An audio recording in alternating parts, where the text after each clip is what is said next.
Hello friends, welcome to my channel Sushant Chess. Today we are at the next topic and that is about calculation training. I am taking two positions today. They are not very difficult but we will try to use them for developing our imagination. First one is white to play here. It is white who is dictating the game. See, black is playing only on the queen side we can see, and white has lot of domination on the king side. The king on g8 lacks space. There is only one space available on f7 to escape. h8 is also there but it's not a safe place. Knight attacks h6, bishop has h6, rooks are also well placed. One on the open file, other can grab the h file. So this position itself looks very good for white. White here finds a forced win. Do try to solve this position first and try to match with the answer. As I said, this is not very difficult one, but these positions are very useful for developing imagination because we are not involving great difficulty here.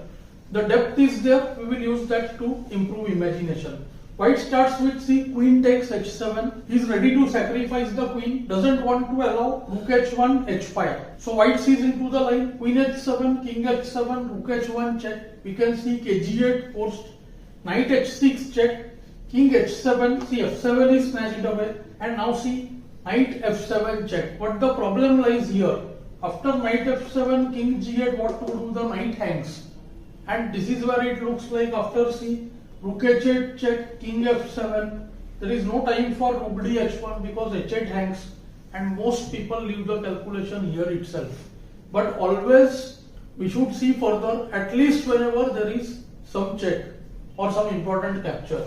So see, after king f7 comes rook h7 check, forces the king back to g8, and here also instead of rook dh1 there is rg7 check, king h8, and see rook h1 mates. This is what we want to imagine in our mind. Let's play the moves and see now. Queen h7, king takes h7, rook h1 check, kg8, knight h6 check, king h7, knight f7 check, rook h8 check, king takes f7 forced, rook h7 check. The important move, forcing the king back to g8 and rg7 check, king h8 and rook h1 checkmates. It was a mate in 7 but without any variation. So the point was to use it for developing our imagination. Let's look at the second position now, which is totally different in nature. So let's go to the second position now, which is a typical game position. Once again, white to play. We can see that both are roughly equally developed, but white, who has the move, seems to have some initiative. But with last move qd5, black has challenged white. He attacks e4, he attacks g5, and the queen is ready to attack g2. What should white do here? What would you do if you are white over here?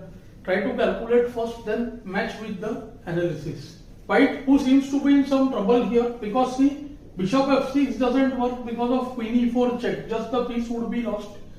If knight f6, gf, we see that bf6 looks very tempting, but then black has qg2, queen covers g4, rook hangs, and after see rook f1, there is bishop a6.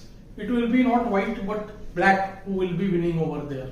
So what is white supposed to do over here? See, white saw the very imaginative move. Black's king is unsafe after gf6. So he sees further. He waits in that position after qg2 and finds a stunning move. Let's see what. Knight f6, g takes f6, bishop f6, qg2, and here white finds queen f3. See, such moves are very difficult to find. A stunning move, deflection of the queen, and see what happened. After queen takes f3, rook g1, just mates, qg4, rook g4 mate. So this position where white was behind in development, he was looking in all kind of trouble. Just after queen f3, it's like getting two developments at one. One the queen, and after castle there will be all the white pieces which will join the attack. See, black went qg6, to which castle.